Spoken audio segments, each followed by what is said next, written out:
यादें हमारे जीवन का एक अहम हिस्सा है। मगर क्या हो अगर आपके पास एक ऐसी टेक्नोलॉजी हो जिसकी मदद से आप अपनी लाइफ के हर एक मोमेंट को रिकॉर्ड करके अपने दिमाग में ही स्टोर कर सके। क्या ये आपके लिए एक वरदान होगा या अभिशाप? इसी के इर्द गिर्द घूमती है हमारी आज की एक्सप्लेनेशन। मैं बात कर रही हूँ ब्लैक मिरर सीजन 1 के episode 3 the entire history of you के बारे में। वैसे ब्लैक मिरर सीजन 1 के एपिसोड 1 और 2 की एक्सप्लेनेशन भी मैंने डाल रखी है, जो आपको डिस्क्रिप्शन और पिन कमेंट दोनों में ही मिल जाएगा। तो अब चलिए बढ़ते हैं सीधा कहानी की तरफ। कहानी की शुरुआत लियम फॉक्सवेल से होती है, जो कि पेशे से एक लॉयर था। उसने एक परफॉर्मेंस अप्रेजल अटेंड की थी जिसकी फुटेज को वो बार बार अपने दिमाग में चला रहा था। यहाँ मैं आपको बता दूं कि इनकी दुनिया में सबके सिर पर एक छोटे चावल के दाने जितना ग्रेन लगा हुआ होता है, जिसकी मदद से वो जो भी चीजें देख और सुन चुके हैं वो सभी रिकॉर्ड हो जाती है और वो जब भी चाहे अपनी मेमोरीज को ब्रेन में ही प्ले कर सकते हैं और कंप्यूटर स्क्रीन की तरह दोबारा देख और सुन सकते हैं। लियम भी काफी नर्वस था और वो बार बार अपने अप्रेजल के फुटेज को देखकर ओवर एनालाइज कर रहा था। रात में वो एक डिनर पार्टी अटेंड करता है जहां उसकी पत्नी फियोन भी शामिल थी। जब वो उसे मिलता है तब वो किसी जोनस के साथ हंसते हुए बातें कर रही थी। पार्टी में सब लियम को अपनी अप्रेजल की फुटेज दिखाने बोलते हैं, लेकिन जोनस आकर सिचुएशन संभालते हुए सबको समझाता है कि ऐसे ही किसी के पर्सनल डिटेल्स को नहीं देखना चाहिए। अब लियम को जोनस सही आदमी नहीं लग रहा था। वो शुरुआत से ही अपनी पत्नी के जोनस की बातों पर रिएक्शंस को काफी ज्यादा एनालाइज कर रहा था। कोई तो चीज थी जो उसे जोनस के बारे में बिल्कुल भी पसंद नहीं आ रही थी। वैसे जोनस खुद भी लड़कियों और फिजिकल चीजों को लेकर काफी कैजुअल था।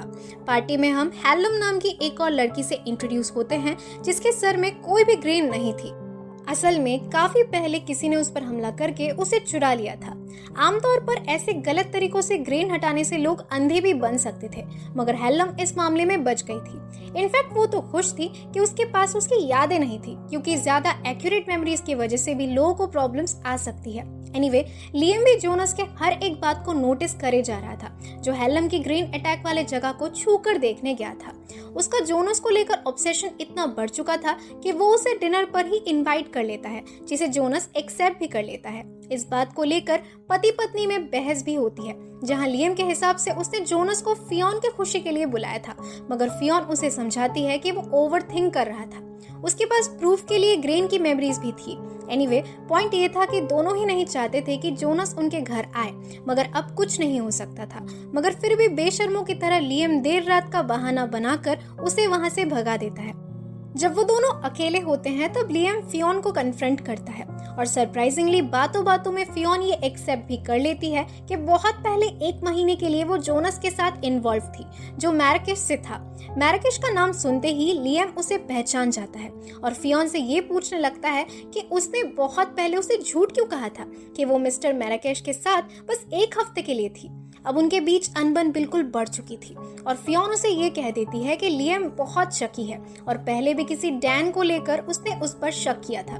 गुस्से में जोनस उसे अंग्रेजी में कुतिया बुला देता है और अगले ही पल माफी भी मांग लेता है, मगर ग्रेन में तो सब कुछ रिकॉर्ड हो ही चुका था, तो वो फाइनली उसके पास जाकर माफी सही ढंग से मांग लेता है और इस बार फियोन भी उसे माफ कर देती है।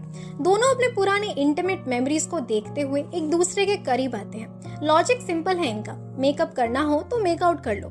सुबह लियम शराब पीते हुए फिर से सारे मेमोरीज को प्ले करता है और ओवरथिंक करता है। इनफैक्ट वो अपने बेबी सिटर जीना को भी बुलाकर उसे ग्रेन की मेमोरीज दिखाकर अपना पॉइंट प्रूव करने की कोशिश करता है कि जोनस और फियोन के बीच कुछ तो है। जीना अनकंफर्टेबल होने लगती है और शर्मिंदा होकर फियोन उसे जाने के लिए कह देती है। अब इन दोनों में फिर से बातें शुरू हो जाती है, क्योंकि लियम का शक गया ही नहीं था। और करो अंगों का मनोरंजन बात करने के बजाय। एनीवे, लियम एक मेमोरी प्ले करता है जहां जोनस की मेमोरी में वो मैराकेश के बाहर फियोन के साथ फिजिकली इन्वॉल्व हो रहा था। लियम के काफी बारे पूछने पर फियोन ये मान जाती है कि वो जोनस के साथ 6 महीनों तक थी। इससे लियम और भी बौखला जाता है। फियोन के जाने के बाद नशे की हालत में वो गाड़ी में चढ़ जाता है और अपने ग्रेन के वार्निंग्स के बावजूद सीधा जोनस के घर पहुंच जाता है। जोनस उसे अंदर लाने से थोड़ा हिचकिचा रहा था, क्योंकि पिछली रात मिले हेलम के साथ ही उसने रात गुजारी थी, मगर लियम भी पूरे नशे और गुस्से में था।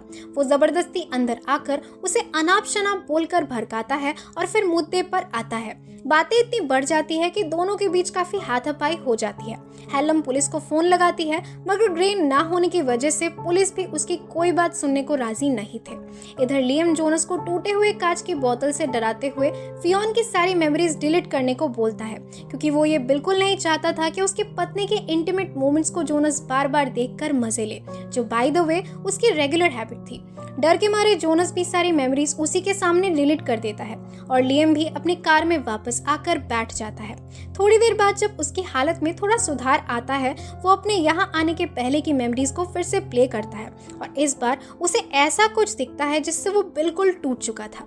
हताश होकर वो अपने घर पहुंचता है और फियोन को कन्फ्रंट कर बैठता है। वो उससे पूछता है कि क्या वो उनके बेटे जोडी का असली पिता है। अब फियोन भी हमारी तरह कंफ्यूज्ड हो जाती है। उसे देखकर तो ऐसा ही लगता है और लियम उसके सामने जोनस के घर की फुटेज चलाता है। वहाँ जोनस की मेमोरीज में एक जगह फियोन उन्हीं के बेड पर थी, जिसे वो उनके बेडरूम वाले पेंटिंग को देखकर पहचान जाता है। ये मेमोरी 18 महीने पहले की थी, यानी फियोन ने उसे चीट किया था। इतने देर तक उसे जो भी शक हो रहा था, अनफॉर्चुनेटली वो बेतुका नहीं था। फियोन अब सब कुछ मान लेती है और कहती है कि ये तब की बात है जब डैन को लेकर उन दोनों में बहस हुई थी और लियम 5 दिनों के लिए घर से चला गया था। मानना पड़ेगा, इस बंदी के कोपिंग मैकेनिज्म्स मेरे पल्ले तो नहीं पड़ते। एनीवे, वो फियोन से ये पूछता है कि क्या उस दिन उन्होंने प्रोटेक्शन ली थी, जिस पर वो हाँ बोल देती है। मगर इतने सारे झूठ के बाद लियम विश्वास करे भी तो कैसे। वो उससे उन मेमोरीज को दिखाने को बोलता है, मगर वो चुपचाप उन्हें डिलीट करने जाती है। अब लियम उस पर बहुत ज्यादा दबाव डालता है और रोते हुए वो उसे फुटेज दिखा देती है और वो ये कंफर्म कर लेता है कि उस रात उन्होंने कोई भी प्रोटेक्शन नहीं ली थी, यानी शायद वो जोडी का पिता था ही नहीं।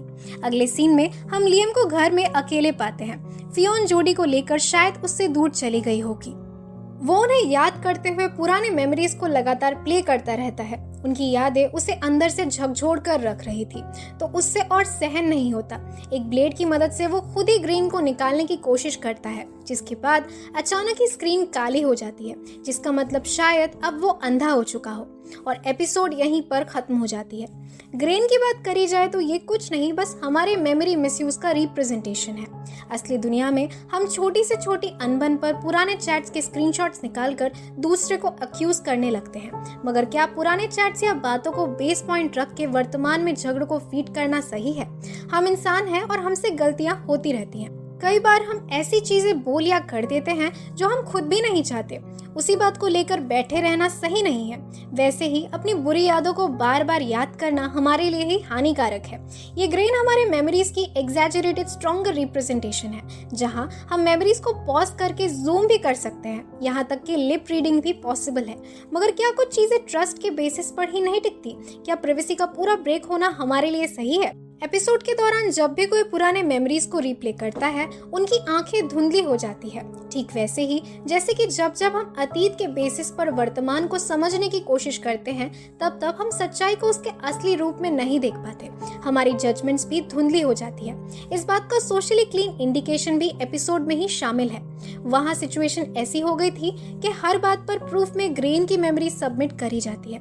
इससे काफी जल्दी प्रूफ तो मिल जाता है, मगर उसी के साथ जस्टिस भी धुंधली हो जाती है। जैसे याद है जब लियम जोनस के घर जाकर उसे शारीरिक चोट पहुंचा रहा था, तब हैलम ने पुलिस को कॉल किया था, लेकिन पीछे हलचल सुनकर भी पुलिस उसकी मदद करने से इनकार कर दिए थे, क्योंकि उसके पास ग्रेन नहीं था। ऑल्दो ये बात बिल्कुल सही है कि यहाँ कोई भी सही नहीं था। फियोन ने सच में बहुत बड़ी गलती की थी और इसीलिए उसे लियम के बर्ताव में बदलाव से इतना फर्क पड़ रहा था। उसे पहले ही लियम को सब कुछ सच बता देना चाहिए था, या फिर अगर वो ये सब कुछ अपने बच्ची को बचाने के लिए कर रही थी, क्योंकि उसे डर था कि लियम को सच पता चला तो वो उसे नहीं अपनाएगा, तो उसे अपने मेमोरीज पहले ही खत्म कर देने चाहिए थे और जोनस से भी बातें नहीं करनी चाहिए थी। मगर शायद उसके मन में जोनस के लिए एक सॉफ्ट कॉर्नर था, क्योंकि लियम के ऑब्जर्वेशंस पूरी तरीके से गलत नहीं थे। वो सही में जोनस की तरफ प्यार भरी नजरों से देख रही थी और लियम की तरफ डर से। इनफैक्ट जब वो लोग इंटीमेट भी हो रहे थे, दोनों अपने पुराने मेमोरीज को देख रहे थे। जहां लियम की मेमोरीज उन्हीं के पहले रात की थी, वहीं फियोन की मेमोरीज कौन सी थी वो हमें बताया नहीं गया। तो शायद ऐसा हो सकता है कि वो भी अट्रैक्टेड रहने के लिए जोनस की मेमोरीज को ही देख रही हो, क्योंकि शक और गुस्से की वजह से उसके और लियम के बीच दूरियां भी बन रही थी। वहीं दूसरी तरफ लियम के सच निकालने के तरीके को भी सही नहीं कहा जा सकता, इवन दो उसका शक सही था। समहाउ अंत तक एपिसोड में उसका शक सही निकल ही गया और जो भी उसके पास था वो सब भी चला गया। वो ऐसा होता है ना कि कभी कभी हमारे नाखूनों के आसपास की त्वचा थोड़ी सी उखड़ जाती है और हम जिज्ञासावश उसे बार बार उधेड़ते रहते हैं। अंत तक हमारी उंगलियों से ही खून बहने लगता है और हमें बहुत दर्द होता है। लियम के साथ भी ठीक ऐसा ही हुआ था। जोनस और फियोन दोनों ही आपस में अभी भी अट्रैक्टेड थे और इसीलिए उन्होंने अपनी उन मेमोरीज को भी डिलीट नहीं किया। अब इन सारी गलतियों के बीच सबसे ज्यादा जिसे सहना होगा वो जोडी थी। अब लियम की आंखों की तरह उसका भविष्य भी अंधकार में डूब चुका था। तो ये थी ब्लैक मिरर सीजन 1 के 3rd एपिसोड की एक्सप्लेनेशन, जो होपफुली आपको पसंद भी आई होगी। बाकी एपिसोड के बारे में अगर आपकी कोई राय हो तो मुझे कमेंट सेक्शन में जरूर बताएं। मिलते हैं अगली वीडियो पर, तब तक के लिए लेट्स कीप दिस एनोनिमस।